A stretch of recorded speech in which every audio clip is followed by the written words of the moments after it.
K ಅವರು ಕೂಡ ಭೇಟಿಯಾಗಿದ್ರು. ಅದು ಅವ್ರ ಇಚ್ಛೆ. ನಾನು ಹೆಂಗೆ ಹೇಳಿ, ಅಸೆಂಬ್ಲಿ ರಿಸೈನ್ ಮಾಡ್ಬೇಕಾದ್ರೆ ನಾನು ಮಾಡಬೇಡಪ್ಪ, ಒಳ್ಳೇದಲ್ಲ ನಿನಗೆ ಅಂತ ಹೇಳಿದ್ದೆ. ನನ್ನ ಮಾತು ಕೇಳಲಿಲ್ಲ. ಯಡಿಯೂರಪ್ಪನ ಮಾತು ಕೇಳಿ ಮಾಡಿಬಿಟ್ರು. ಯಡಿಯೂರಪ್ಪನೂ ಕೈ ಬಿಟ್ಟ. ಸರ್, ನೀವು ಸಮಕಾಲೀನರು. ರೋಷನ್ ಬೇಗ್ ಅವರು ನಿಮಗೆ ತುಂಬ ಆತ್ಮೀಯ. ಸಾಕಷ್ಟು ಕಾಲ ಅವ್ರ ಜೊತೆ ರಾಜಕೀಯವನ್ನು ಕಲಿತಿದ್ದೀರ, 6-7 ಸಾರಿ ಗೆದ್ದಿರುವಂಥದ್ದು.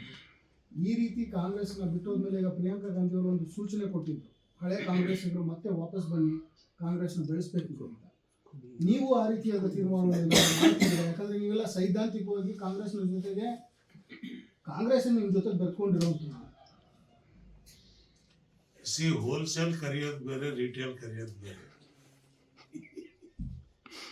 ಹೋಲ್ಸೇಲ್ ಆಗಿ ಎಲ್ಲರೂ ಸೇರ್ಕೊಡ್ರಿ ಅಂತ ಹೇಳಿದ್ರೆ ತಗದಾಗ ಅಂತ ಹೋಗ್ತಕ್ಕಂಥದಕ್ಕೆ ನಾವು ಆ ಏಜ್ನಾಗ ಇಲ್ಲ. ರೋಷನ್ ಬೇಗಿಗೆ ರಾಜಕಾರಣಕ್ಕೆ ತಂದು ನಾನು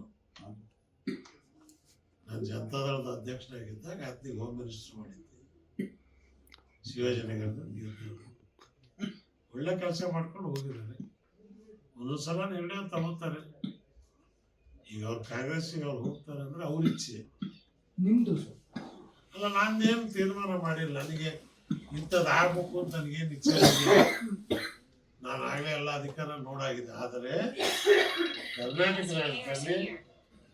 ಕರ್ನಾಟಕದ ಹಿತವನ್ನು ಕಾಪಾಡ್ತಕ್ಕಂಥದ್ದಕ್ಕೆ ಸಕ್ರಿಯವಾದಂಥ ಹೋರಾಟದಲ್ಲಿ ನಾನು ಅವತ್ತು ಇದ್ದೀನಿ, ಇವತ್ತು ಇದ್ದೀನಿ. ಅದಕ್ಕೆ ರಾಜಕಾರಣ ಬೇಕು, ಒಂದು ಪಕ್ಷ ಬೇಕು ಅಂತ ಇಲ್ಲ. ಸಾರ್ವಜನಿಕ